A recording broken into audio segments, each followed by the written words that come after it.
So just make sure you speak into the mic, and if you would go ahead and introduce yourself. Okay, my name is Keith Blandford, so I'm the third-party candidate. I'm the Libertarian.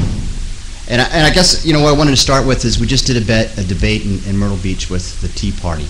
And I think the only thing I can say about the experience is it took the wind out of my sails. You know, I see that we have a good opportunity here as Americans to actually strive for something different. We have an opportunity here to understand what is really happening to us. And what it looked like to me when I went there, as the questions went to Republican after Republican, which were softball questions, which they all answered the same, is that this is business as usual. And what I've heard over and over again is that we're going to vote the bums out. We're going to get them out of here. We've had it. We want them all out of here, and then we're just going to vote the bums back in. You know, this is not about these men, because I've gotten to know these men, and they're good men, and I believe that. But the Republican Party is utterly corrupt. We have continued to grow in government for decades. Under George W. Bush, we grew from Clinton. The TARP was a socialist idea. That was under Bush. We bailed out, we did too big to fail, which is European concepts. So this is not about Republican or Democrat. This is about the government. You know, I think that we have to, you know, when I talked to them, they said that, I just asked them point blank, okay, Tea Party guys, are you just a wing of the GOP? And they said that we are actually conservative, so we need to define what conservative is, right? This country was founded on economic liberty and tolerance. Economic liberty and tolerance. Taxation without representation. You come here, it doesn't matter if you're purple, if you're spotted, if you're white, if you're black.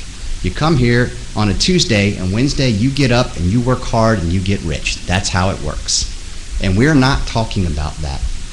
We're not. Fiscal policy is not the problem. Social policy is not the problem. This is not an economic crisis. This is a monetary crisis. And as I sit here and I watch these Tea Party organizations doing their thing, I don't think they understand the seriousness of our situation. We're not talking about our children. We're not talking about our grandchildren. We're talking about my parents. This is happening. You know, I talked to the Mises organization, that her name was Flo Lilly, and she tried to give me a way of explaining this to the American people. So let's say you're at a cookout, and you have a keg, right? And your keg is half empty, so you call the government up and you say, I need more beer. So the government comes in and says, okay, sure, we'll give you more beer. So they fill the empty half of your keg up with water. What the Republicans and the Democrats are the guys who are arguing about how to distribute the watered-down beer. Right? They're not talking about the fact that it's been watered down in the first place. Right? You know, I heard Mr. Parker say, why would they do that? Why would they continue to build the deficit? Why would they keep making such an incredible debt? Because they have no intention of paying it. We have the United States government who creates a deficit. It goes to the U.S. Treasury. The U.S. Treasury puts it out. China buys some of it. But most of that debt is bought by private holders, who is bought by the Federal Reserve. The Federal Reserve rolls that over every year, and they have no intention of ever repaying that debt. You know, make sense? It's monetary policy. And the more time that we spend wasting talking back and forth about fiscal and social policy, the more chance that we are going to go bankrupt as a country. Greece is the canary in the minefield. And I hate being the bummer. I hate being the buzzkill. But I know this is happening. I know it is. And I look at you people, and I hear you get up here and you're going to be a GOP guy and you're going to vote R no matter what. And I look at you and I wonder, what's it going to take?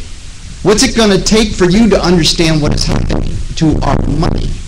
Since 1913, our dollar has lost 98% of its value. Who has it? The Federal Reserve. When are you going to take the shackles off of your arms and put it back on the government where it belongs? You know, I also heard Mr. Whitty say that we have to find some way of stopping their spending. Well, this can be done. It is not our job as responsible citizens, as liberty-seeking citizens, that I hear over and over again from angry conservatives. Our job is not to ask them to stop spending. We need to take away their ability to do so. And the way that we do this is we end the Federal Reserve. The Federal Reserve gives the government the ability to print money unlimited. They can fund any project they want. They can go to any war they want. They can nationalize industry that they want without legislative process. Why are we not talking about this? Why? You know, and I love these guys, and I think they've got good plans, but cutting spending is not the problem. And you know what? This thing will collapse. As a free market guy, I'm in a great place because I know for a fact that we're going free market. Either we're going to go by a collapse or we're going to go voluntarily, but we're going.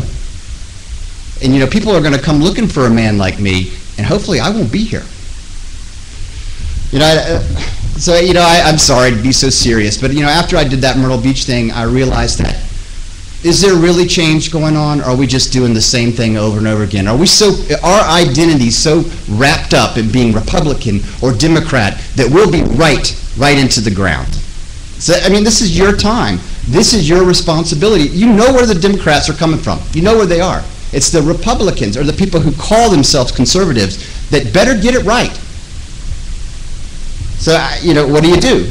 You send people up there who understand monetary policy, that people that understand economic law. What would I do? We're talking about cutting entitlement programs and we don't have enough money, and you're asking people up here what they're going to bring back to South Carolina? There's nothing to bring back. Nothing.